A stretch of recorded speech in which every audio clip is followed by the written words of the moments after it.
इसमें कोई शक नहीं कि वादिया सिंध की तहज़ीब या मिस्र की तहज़ीब या इराक़ की बैनुन नहरें तहज़ीब या चीन की दरियाए ज़र्द की तहज़ीब आबाद होने से हज़ारों या लाखों साल पहले भी इंसान कुर्राए अर्ज़ पर मौजूद था। अगर इंसान का कुर्राए अर्ज़ पर शुरू से लेकर आज तक का सारा अरसा 24 घंटे के अरसे में मुख्तसर किया जाए तो इंसान ने फैक्ट्रियों से आने वाली हर किस्म की अशिया 4 सेकंड पहले इस्तेमाल करना शुरू की हैं। गंदम 6 मिनट पहले खानी शुरू की है और शुरू से लेकर आज तक गोश्त ग़िज़ा का हिस्सा रही है।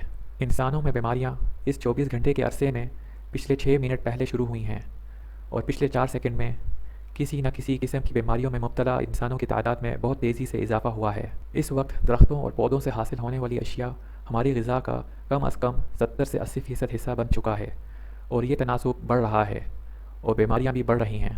क्या दरख्तों और पौधों से हासिल होने वाली अशिया सही इंसानी ग़िज़ा का हिस्सा है या ये अशिया जानवरों की ग़िज़ा है?